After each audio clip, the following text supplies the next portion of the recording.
राष्ट्रपति से लेकर सरपंच तक की चीन जासूसी करवा रहा है। चीन सरहद पर जंग से पहले देश के अंदर माहौल खराब करना चाहता है। अगर आप सोशल मीडिया का इस्तेमाल करते हैं, स्मार्टफोन में चाइनीज ऐप रखते हैं, तो आपको ये रिपोर्ट जरूर देखनी चाहिए।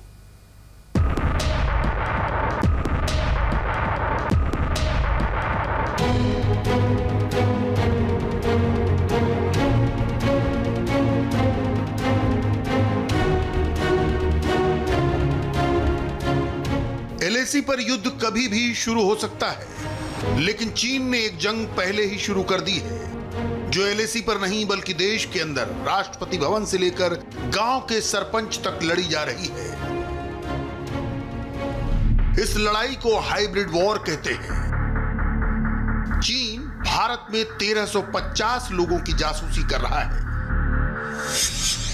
जिसमें प्रधानमंत्री नरेंद्र मोदी, पूर्व प्रधानमंत्री मनमोहन सिंह, कांग्रेस अध्यक्ष सोनिया गांधी, सीडीएस बिपिन रावत भी शामिल हैं। चीन नरेंद्र मोदी समेत 5 प्रधानमंत्री, पूर्व और वर्तमान के मुख्यमंत्री, 350 सांसद, चीफ जस्टिस, विधायक, मेयर, सरपंच और सेना से जुड़े करीब 1350 लोगों की जासूसी कर रहा है। यह खुलासा अंग्रेजी अखबार इंडियन एक्सप्रेस ने किया है, जिसके मुताबिक ये जासूसी कम्युनिस्ट सरकार के इशारों पर की जा रही है। चीन की कम्युनिस्ट सरकार का मतलब सीधी तौर पर राष्ट्रपति शी जिनपिंग ने भारत में जासूसी के आदेश दिए। ऐसा नहीं है कि सिर्फ नामी हस्तियों की जासूसी की जा रही है, बल्कि राजनेताओं के रिश्तेदारों की भी जासूसी हो रही है। चीन ये जासूसी Xinhua data information technology company limited से करवा रहा है।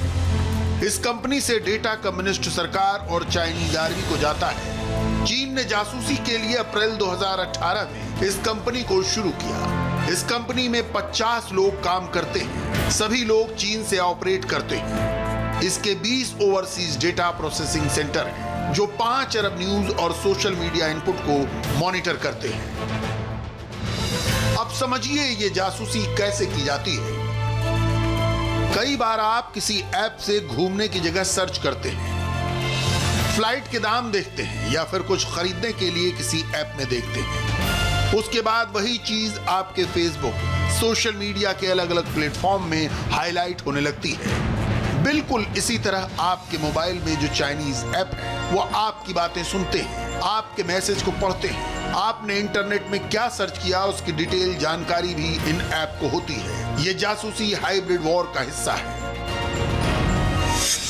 हाइब्रिड वॉर में सीक्रेट जानकारी इकट्ठा की जाती है। सेना की प्लानिंग, स्ट्रेटजी को ट्रैक किया जाता है। सरकार के फैसलों को प्रभावित किया जाता है। फेक न्यूज के जरिए देश का माहौल खराब किया जाता है। जब कोई देश अंदर से टूटने लगता है, फिर बाहर से हमला किया जाता है।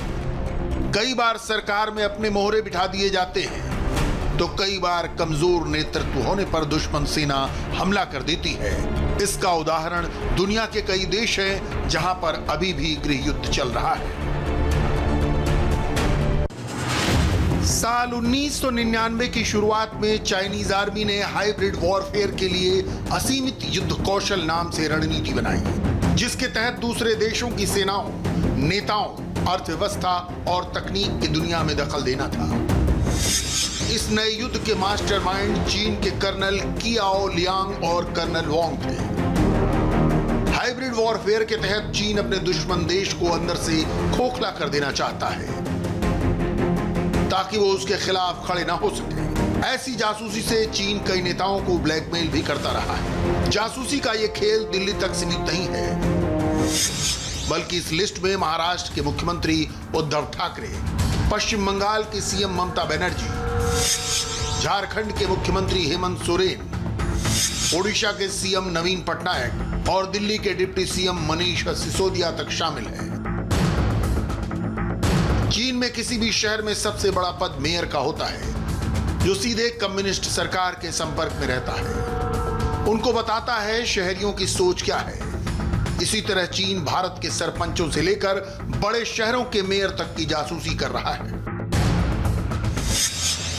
हिसार हरियाणा, बुरहानपुर मध्य प्रदेश, जोधपुर राजस्थान, आगरा, गुवाहाटी, मुंबई, दिल्ली, चेन्नई, बेंगलुरु, जालंधर जैसे शहरों पर चीन की नजर है। भारत सरकार ने चीन की साजिश को नाकाम करने के लिए 250 से ज्यादा चाइनीज ऐप को बैन कर दिया है। चीन के बाकी ऐप पर भी सरकार की नजर बनी हुई है। एलएसी पर तनाव के बीच चीन भारत के अंदर माहौल खराब करना चाहता है, लेकिन भारत सरहद और देश के अंदर दोनों जगह बेहद मजबूत है। और